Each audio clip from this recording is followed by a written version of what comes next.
Hi friends, செட்டிநாட்டு special உப்பு கறி அது எப்படி செய்கிறதுன்னு பார்க்கலாம்.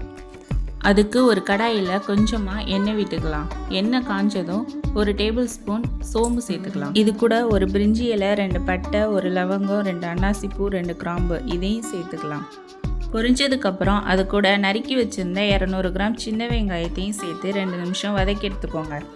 வெங்காயம் நல்லா வதங்கினதுக்கப்புறம் அது கூட அரைச்சி வச்சுருந்த இஞ்சி பூண்டு பேஸ்ட்டு 2 டேபிள் ஸ்பூன் சேர்த்து இதையும் நல்லா வதக்கி எடுத்துக்கோங்க.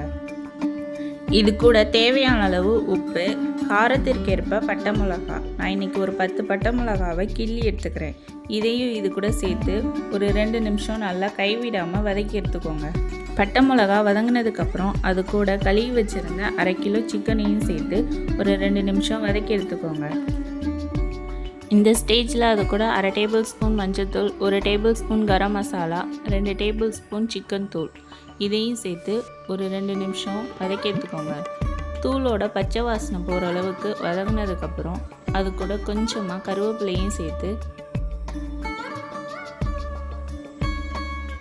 வதங்கினதுக்கப்புறம் இது கூட 2 டேபிள் ஸ்பூன் மல்லித்தூளையும் சேர்த்து வதக்கி எடுத்துக்கலாம். இப்போது சிக்கன் வேகிறதுக்கு 1/2 கிளாஸ் தண்ணி விட்டு இதை ஒரு 2 நிமிஷம் மூடி போட்டு வேக வச்சு எடுத்துக்கோங்க.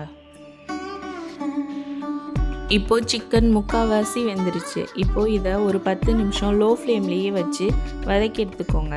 அதோட மசாலாலாம் நல்லா கருகி வந்து சிக்கன் அதோட எண்ணெய் கக்குற ஸ்டேஜில் வர வரைக்கும் வதக்கி எடுத்துக்கோங்க. லாஸ்ட்டாக கொத்தமல்லி தழை தூவி சர்வ் பண்ணிங்கன்னா உப்பு கறி ரெடி. இது ரச சாதம், சாம்பார் சாதத்துக்கு செம்ம டேஸ்ட்டாக இருக்கும். இந்த வீடியோ பிடிச்சிருந்தால் லைக் பண்ணுங்கள், ஷேர் பண்ணுங்கள், கமெண்ட் பண்ணுங்கள், மறக்காமல் சப்ஸ்கிரைப் பண்ணுங்கள். பக்கத்தில் இருக்கிற பெல் ஐக்கானையும் கிளிக் பண்ணுங்கள்.